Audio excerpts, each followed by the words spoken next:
This is Larry Henares making your day with the 10th part 10, of a book I wrote on the destiny of the Filipino people. Subject, land reform policy. My dear friends, there must have been times during the Jewish history, during the last 2,000 years, when the dream was almost lost. When 99.9% of the Jews felt that the regions belonged to other than the spirit of Jewish nationality. When one man felt that he was the last Jew among the Shylocks and the Fagans. There was such a time and such a man. His name was Aham Had, a Jewish thinker, and he wrote at a time of great despair, "If I feel in my heart the spirit of Jewish nationality so that it stamps my inner life with its seal, then the spirit of Jewish nationality exists, and its existence does not come to an end, even if all my Jewish contemporaries have ceased to feel it in their own hearts." So this then is the answer to the dilemma of the last Filipino. If only one atom of matter exists in a totality of nothingness that extends to the vastness of the infinite, then the universe exists, even if it exists in only one single solitary atom of matter. If one single candle flame burns in a totality of darkness that embraces a universe of cold stars and dead planets, then the warmth of that one single candle flame can be felt, no matter how feeble, in the farthest reaches of all creation.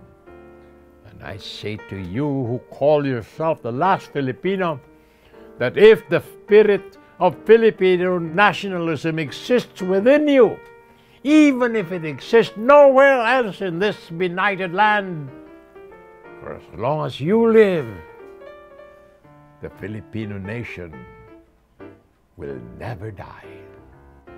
My dear friends,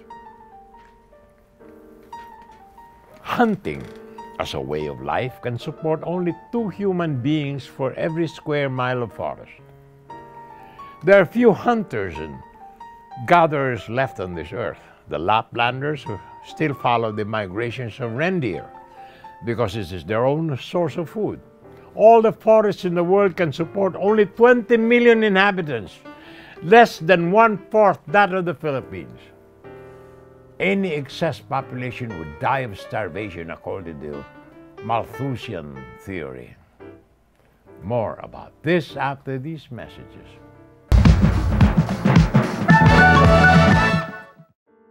This is Larry Henares making your day with part 10 of the book I wrote on the destiny of the Filipino people.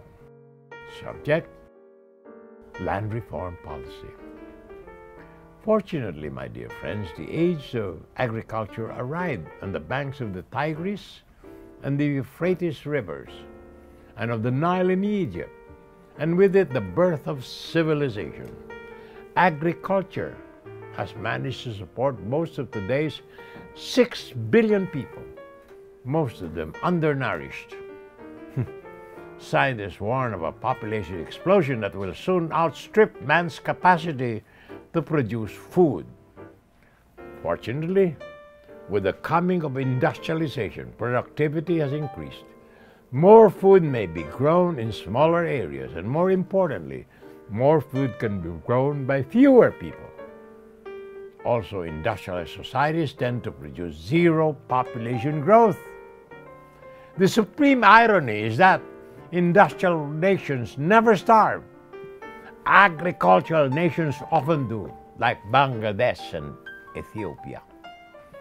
Land reform and industrialization together bring about the turning point in a nation's economic history.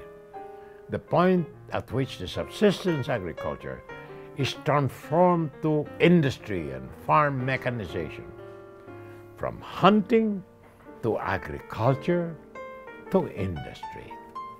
That is the imperative of economic development. Industry is the only economic activity that can provide a rising standard of living for a growing population. What makes agriculture productive are the industrial inputs: irrigation system, fertilizer, insecticides, tractors, diesel fuel. If the Philippines cannot produce this, it remains a poor nation. Our farmers remain poor while the importer, Shell Chemicals Incorporated, gets richer. The first and most successful land reform program ever launched was in the time of Meiji Tenno, or Emperor Meiji in Japan, who ascended to the throne in 1868.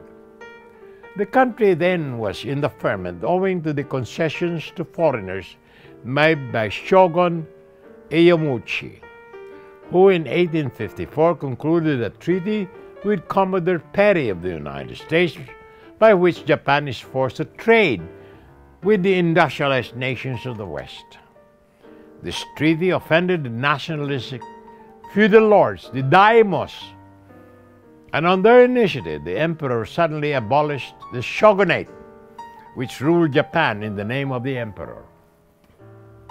Majority of the daimyos, land-owning class, in a supreme moment of patriotism, surrendered their estates and privileges to their sovereign. This was a death knell of feudalism that existed in their country for centuries. More tomorrow, my dear friends. This is Lara Henares, making your day, saying good day, God bless you. Thank you very much for being with us. Till next time, hasta la bye-bye.